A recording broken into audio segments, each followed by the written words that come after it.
Greetings, I'm Governor Mike Pence. It's my honor this year to serve as the Republican nominee for Vice President of the United States with my running mate, Donald Trump. I'm grateful to be able to join you, if only by videotape, but I'm not sure how they introduce me.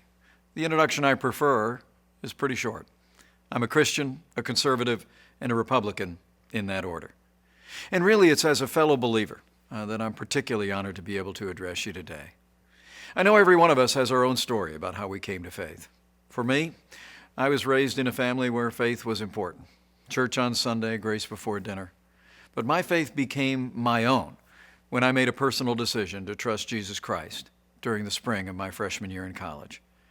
That night, my heart was literally broken wide, with gratitude and with joy, when I came to realize that what happened on the cross, in some small measure, actually happened for me. And I know all of you in the room share that same passion and that same sense of gratitude for what was done on our behalf. Years later, my faith has been tested, relied on more times than I could possibly count. All I know for sure today is I need Him more than ever. And He's really the center of my life and the center of my family's life. God's love really eclipses our failings, and as always, He's been a source of renewal and strengthening for this nation and for people of faith throughout our history. In these troubled times, I believe we stand at a turning point, when those who cherish faith, those who cherish freedom, those who cherish the sanctity of life and all the liberties enshrined in our Constitution should step forward and heed the call to action. I joined Donald Trump on the Republican ticket because I believe he has the right leadership and the right vision to make America great again.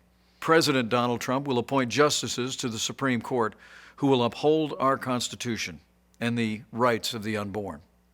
Donald Trump will also sign into law legislation that will free up the voices of faith all across this country by repealing what's come to be known as the Johnson Amendment.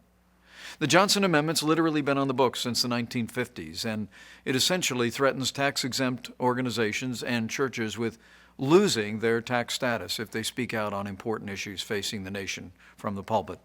Donald Trump and I are both committed to work with renewed Republican majorities in the House and the Senate to repeal the Johnson Amendment once and for all. The truth is that a careful study of American history has shown that the strength of our nation has come from our communities of faith. Throughout our history, it's been the voices of faith that more often than not have driven our nation to a more perfect union. It was the pulpits around the American founding that thundered against the tyranny of King George. It was the pulpits around America that spoke of the evils of slavery and brought an end to the scourge of slavery in America, even through a great civil conflict.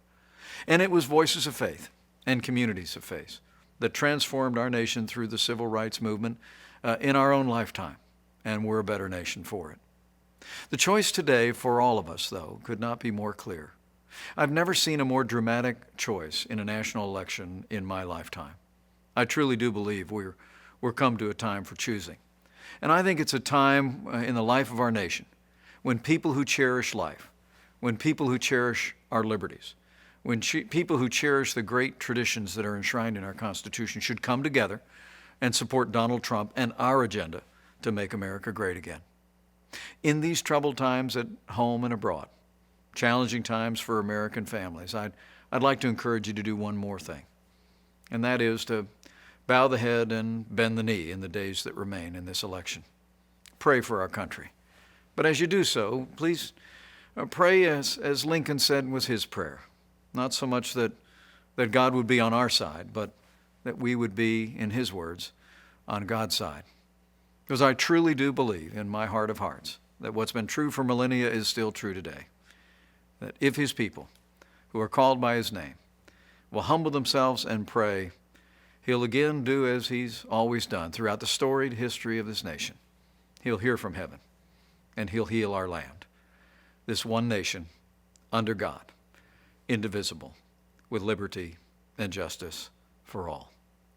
Thank you for giving me the opportunity to address you today. May God bless you, your families, this community of faith, your church, and may God continue to bless the United States of America.